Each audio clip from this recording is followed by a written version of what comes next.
This edition of whatever it is you're watching is brought to you by Ridley Report, Ridley Report, something, something, something, something, Ridley Report.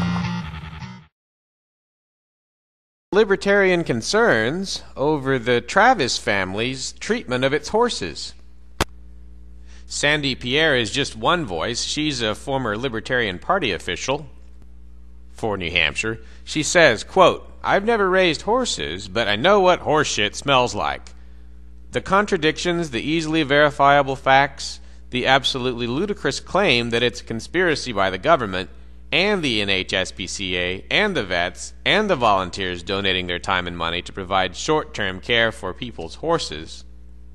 The apparent opinion that if someone is one of us, they can do no wrong, and if someone works for the government, or just used to work for the government, or works side by side with the government on a short-term basis, they can do no right.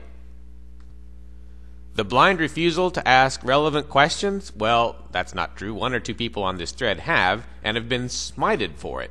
The thunderous silence, then even when presented with video evidence of what some of the removed horses look like, just making up more excuses to explain it away." Unquote. That's Sandy Pierre writing on nhfree.com. This in the wake of a story by Channel 9 where they did track down some of the horses who were seized from the Travis property, and they interviewed a man who was caring for the horses, a man who says he's very pro-liberty, but questions the Travis's care of the horses, and says they were neglected. There are now also multiple joiners on nhfree.com. There are also a lot of people from Candia, or claiming to be from Candia, who are posting on unionleader.com their concerns for the horses' safety under Travis care. Candia residents, of course, in many cases do drive past the house, so they've been there more than we have. Anyway, some liberty activists and New Hampshire residents are urging us to withhold our judgment of the government to the same extent that we withhold our judgment of the Travises.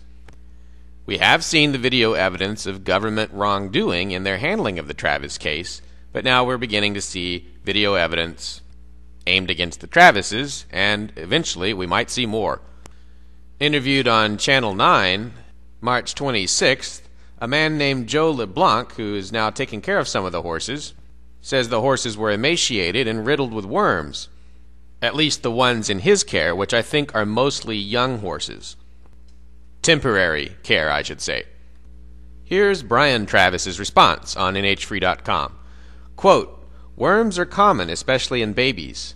There were 5 yearlings together, all of which had worms when we moved here. Heidi has been deworming on a regular basis, and 3 of the horses are worm-free. The 2 they took were on a special diet with extra dewormers, and it looks like they were just about done. Again, worms are a common issue everywhere there are horses and just need to be managed. No horses were in imminent danger." Ribs. I'm sure we've all been to friends' houses, and perhaps your own, where the dogs and cats are fat, fat, fat. We all love our animals and pamper them. Well, the same thing happens to the bigger pets, horses. Most people who keep a single or couple horses way overfeed them, which is as unhealthy as overfeeding your dog or yourself. The problem is this plumpness starts to look normal, and even the vets start to think it's normal. Ribs should not be prominent, but seeing the outlines of ribs on a horse, especially after a hard winter or in the case of worms, requires special action, but is not a cause for alarm. Heidi was taking steps to solve all these issues in her role as breeder. He's referring to his wife, Heidi Frederick. The Travises have been quick to respond to whatever allegations have been leveled against them, but the point of view questioning the Travises has been harder to cover. It would have been much easier if someone, anyone on the SPCA or government side would have responded to my interview requests. They are still encouraged to return my emails and present their account, which I will faithfully report to whatever extent is practical. We do know the government is alleging that the Travises did not have proper paperwork and that their shelters for the horses did not conform to New Hampshire law. Now, some more commentary. As cantankerous and vinegar-filled as this whole matter has been, Isn't this, to some extent, what's supposed to happen in a free society? An open debate about the appropriateness of government activity and the appropriateness of animals' treatment?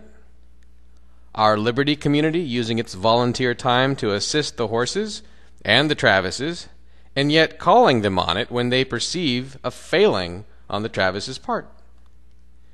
To me, a lot of what is happening is what should be happening. What shouldn't be happening is animal neglect and governments violating their own rules at your expense. For what it's worth, this is Dave Ridley signing off for RidleyReport.com this March 27, 2009. This edition of the Ridley Report is brought to you by... Do you have a message for the Ron Paul movement? Do you have a product for the New Hampshire liberty community? Then stop keeping it a secret. Head on over to RidleyReport.com. Email Ridley and purchase an ad. There is no humiliation nor privation Ridley will not endure to ensure your message gets out. RidleyReport.com